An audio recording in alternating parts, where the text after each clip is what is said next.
Price Lord இயேசுவின் நாமத்தினால இந்த டெய்லி மன்னா என்கிற இந்த கர்த்தருடைய வசனத்தை தியானிக்கும்படி உங்களை நான் அன்போடு வரவேற்கிறேன். இன்றைக்கு கர்த்தருடைய வசனத்தை நியாயாதிபதிகள் 4வது அதிகாரம் 9வது வசனத்திலிருந்து நான் உங்களுக்காக வாசிக்கிறேன்.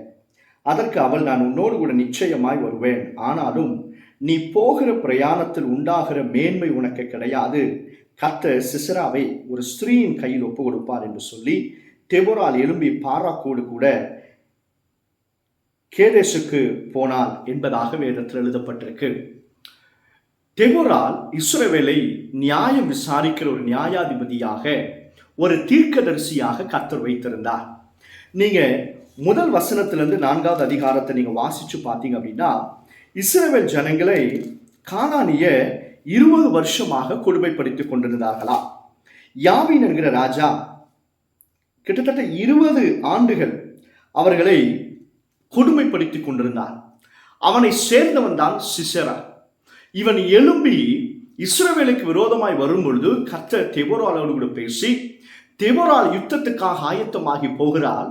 அவள் போகும்போது பாராக்கோடு கூட அவர் சொல்லுகிறான், நீதான் யுத்தம் செய்ய போகிற, நீதான் யுத்த களத்தில் போய் இஸ்ரவேல் ஜனங்களுக்காக யுத்தம் பண்ண போகிறேன்னு சொல்லும் பொழுது அவன் சொல்லுகிறான், பாராக் சொல்லுகிறான், ஐயோ நான் போக மாட்டேன், நீ என் கூட வந்தாதான். தெபொராளை நோக்கி சொல்லுகிறாரு, நீங்க என் கூட வந்தாதான் நான் போவேன், இல்லைன்னா போக மாட்டேன் அப்படின்னு சொல்லுகிறான்.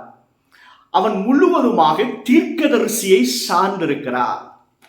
It totally depending on the prophet Deborah, not on God. தேவன் மீது சார்ந்திராதபடிக்கு தீர்க்கதரிசியாக தெபொராள் மேல சார்ந்திருக்கிறார். நடந்த காரியம் என்ன தெரியுமா? கர்த்தர் தெபொராளோடு பேசுற, பாராக்க, இந்த பிரயாணத்துல உனக்கு மேன்மை கிடையவே கிடையாது. ஒரு ஸ்திரீக்கு தான் நான் இத யுத்தத்தினுடைய மேன்மையை கொடுக்க போகிறேன் என்று கர்த்தர் பேசுகிறார். இந்த வசனத்தை கேட்கிற அருமையான தேவனுடைய பிள்ளைகளை, நீங்கள் யாரை சார்ந்திருக்கிறீங்க, அதை பொறுத்து தான் கர்த்தருடைய மேன்மை உங்களுக்கு உண்டாகும். நீங்க மனுஷர்களை சார்ந்திருப்பீனா நீங்கள் தேவனுடைய மேன்மை அல்லது உயர்வை, ஆசீர்வாதத்தை இழந்து போவீங்க. வேதத்துல நீங்க பாருங்க, எந்த மனுஷன் எல்லாம் தேவனை நம்பி சார்ந்திருந்தானோ அவனை எல்லாம் கர்த்தர் மேன்மைப்படுத்தி இருக்கிறார். ஏலா பள்ளத்தாக்கில 40 நாட்கள் பெலிஸ்தியனாகி கோலியாத் வந்து இஸ்ரவேல் ஜனங்களை பயமுறுத்தி கொண்டிருந்தான். எல்லாரும் யுத்த வீரர்கள், சவுலு, தாவீதுடைய அண்ணன்மார்கள் எல்லாரும் யுத்த வீரர்கள், ஒருவனாலையும் போக முடியல. காரணம் என்ன அப்படின்னா, அவர்கள் அவருடைய பலத்தை சார்ந்திருந்தார்களாம். ஆனா தாவீது என்கிற ஒரு மனுஷன் ஏலா பள்ளத்தாக்கில் வரும் பொழுது கோலியாத்தை பார்த்து சொல்றான், இஸ்ரவேலின் சேனைகளின் கர்த்தரை நிந்திப்பதற்கு விருத்த சேதனம் இல்லாத இவன் எம்மாத்திரம் என்று சொல்லி கர்த்தரையே சார்ந்திருந்ததுனால அவன் கோலியாத்தை முறியடித்தான்.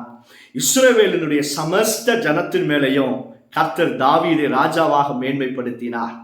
எஸ்தர் கர்த்தரையே சார்ந்திருந்தபடியினால ராஜாத்தியாய் மாறினார்.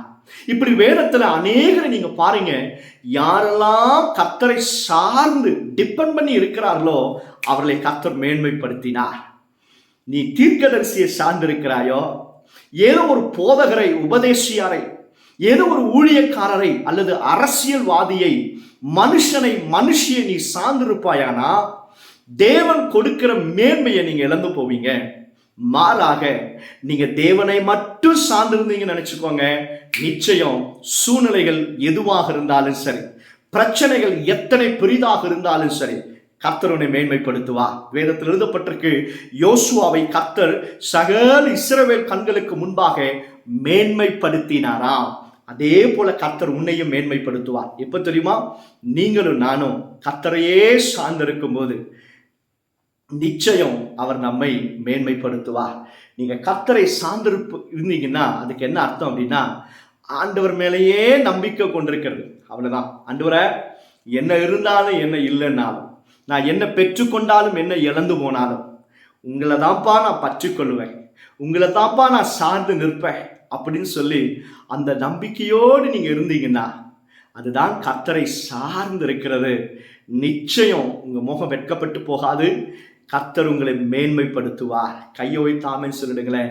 ஆமே, உங்க வேலையில, உங்க குடும்பத்துல, ஊழியத்துல நிச்சயம் கர்த்தர் உங்களை ஜனங்களுக்கு முன்பாக மேன்மைப்படுத்துவார். உன் சத்துருக்களுக்கு முன்பாக உன் தலையை அபிஷேகம் பண்ணி, ஒரு பந்தியை ஆயத்தப்படுத்தி உன் தலையை அபிஷேகம் பண்ணி உன் பாத்திரத்தை நிரம்பி வழிய செய்யும்படியாக ஆண்டவராக இயேசு கிறிஸ்து உங்களை மேன்மைப்படுத்துவார்.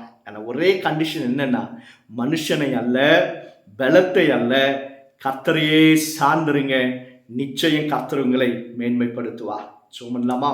பரலோக பிதாவே, எப்பொழுதும் எந்த நேரமும் மனுஷனை அல்ல, எங்க பலத்தை அல்ல, உண்மையே சார்ந்திருக்கும்படியா எங்களை ஒப்பு கொடுக்கிறோம். எல்லாவற்றிலையும் ஒரு மேன்மையை உடைய பிள்ளைகளாக எங்களுக்கு நீர் உண்டாக்கி கொடுப்பதற்காக ஸ்தோத்திரம். இந்த இடத்துல எந்தெந்த பிள்ளைகள் எல்லாம் மனுஷனை நம்பி ஏமாந்து போயிருக்கிறார்களோ அவர்களை உயிர்ப்பையும் முன்பக்கமாய் திருப்பும் மேன்மையும் உண்டாக்கும். இயேசுவின் நாமத்தினாலே ஜெபிக்கிறோம் பிதாவே. ஆமென், ஆமென். God bless you. God bless you all.